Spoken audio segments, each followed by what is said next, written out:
जंगल में सारे पंछी बहुत डरे हुए हैं क्योंकि जंगल में बहुत बड़ा तूफान आने वाला है।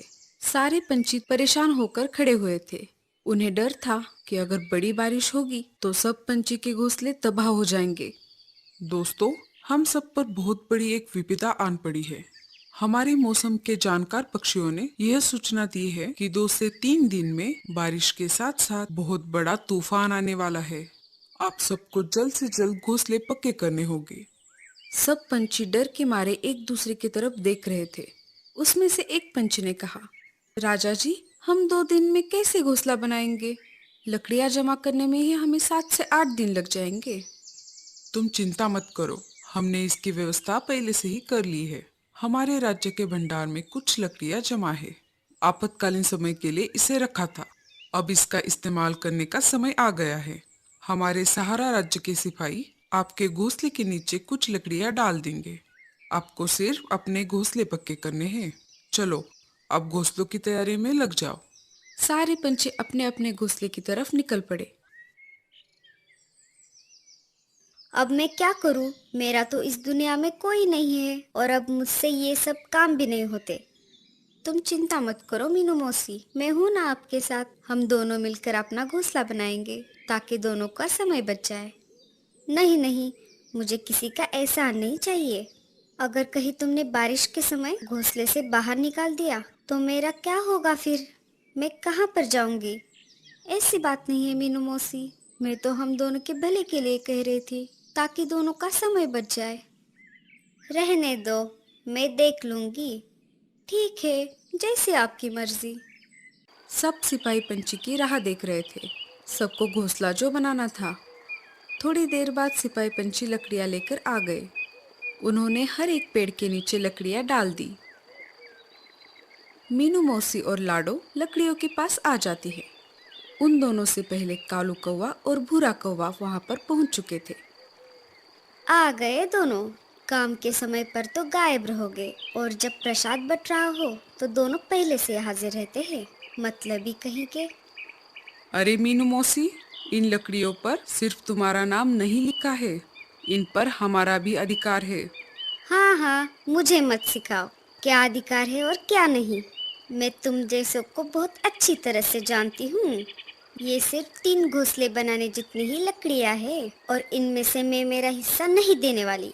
तुम तीनों में से किसी एक को दूसरी लकड़ियों का इंतजाम करना पड़ेगा। मीनू मौसी, ये समय झगड़ा करने का नहीं है। ऐसी स्थिति में हमें समझौते से काम लेना पड़ेगा। मैं नहीं करने वाली समझौता। समझौता करना है तो आपस में करो। कालू सही कह रहा है मौसी, हमारे पास बहुत कम समय है। बारिश का तूफान कभी भी आ सकता है। हम चारों में से किसी दो को एक घोंसले में रहना होगा। ऐसा करो, कालू और भूरा मिलके एक घोंसला बना सकते हैं। दोनों की जोड़ी अच्छी बनेगी। नहीं नहीं रे बाबा, ये कालू बहुत ही आलसी और कामचोर है। इसकी और मेरी नहीं बनेगी। कालू भैया, अब हमारे पास दूसरा उपाय नहीं है। अगर आपको कोई परेशानी नहीं है तो हम दोनों साथ में घोंसला बना लेते हैं। मुझे कोई परेशानी नहीं है लाडो। तो चलो फिर हम घोंसला बनाने की जगह तय करके आते हैं। हाँ हाँ, जाओ जाओ। वैसे भी मुझ जैसी अबला चिड़िया की कौन मदद करने वाला है। आप भी हमारे साथ चलिए, हम सब अच्छी जगह तय करते हैं। मुझे कम अकल मत समझो। मैं क्या बेवकूफ लगता हूँ? मैं तुम तीनों से अच्छा घोंसला बना सकता हूँ। भूरा कहते हैं मुझे। लाडो, चलो, हम हमारा काम करते हैं। सब घोंसले की जगह ढूंढने लगे। कालू भैया, आप बताइए, घोंसला कहाँ बनाना चाहिए? अरे उसे क्या पूछ रही हो, मैं बताती हूँ। वैसे भी तुम दोनों से ज्यादा मुझे अनुभव है। घोंसला ऐसी जगह पर बनाना होगा जहाँ पर लकड़ियाँ लाने में परेशानी ना हो। नहीं लाडो, घोंसला ऐसी जगह पर बनाना होगा जहाँ पर बाढ़ का पानी ना पहुँच पाए। आपने ठीक कहा कालू भैया, हम ऊंची जगह पर ही घोंसला बनाएंगे। हाँ हाँ, तुम्हें तो उसकी बात ही ठीक लगेगी। तुम्हारे घोंसले का पार्टनर जो है, मैं तो चली मेरा मेरा घोंसला बनाने। ऐसा कहकर मीनू मौसी लकड़ियाँ लाने के लिए निकल पड़ती है। लाडो, तुम घोंसला बनाने में माहिर हो। तुम घोंसला बनाओ, मैं तुम्हें लकड़ियाँ ला कर दूंगा। हाँ कालू भैया, इससे हमारा काम भी आसान होगा। अब क्या था, सब तो तय हो चुका था। कालू लकड़ियां उठा कर लाता और लाडो घोंसला बनाने लगती। इधर भूरा कौवा वजन में हल्की लकड़ियां उठाकर अपनी डाली पर रख रहा था। मैं चुपके से जाकर कुछ लकड़ियाँ उठाकर लेकर आती हूँ।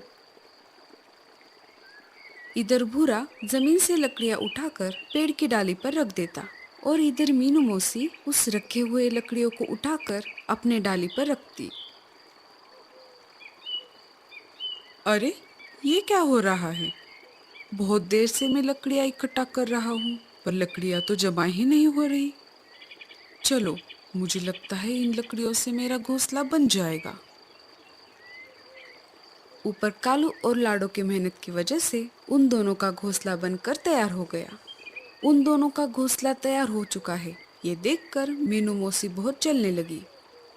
ओई माँ, मर गई रे।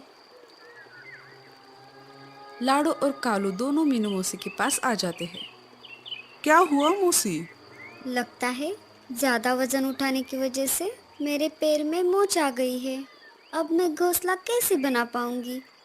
आप रहने दीजिए मीनू मौसी, हम हैं ना, हम आपको घोंसला बनाने में मदद करते हैं। मुझे लगता है आपको मेरे घोंसले के बाजू में घोंसला बनाना चाहिए। मुझे लगता है मैं ज्यादा ऊपर उड़ नहीं पाऊंगी, तुम यहीं पर घोंसला बना लो। ठीक है मौसी। ऐसा कहकर लाडो और कालू ने मीनू मौसी का घोंसला बनाना चालू कर दिया। मीनू मौसी मस्त आराम कर रही थी और दोनों घोंसला बनाने में लग गए। थोड़ी ही देर में घोंसला बनकर तैयार हो गया। लो मौसी, घोंसला बनकर तैयार है। अब हम सबको अंदर जाना होगा, वरना बारिश का तूफान कभी भी आ सकता है।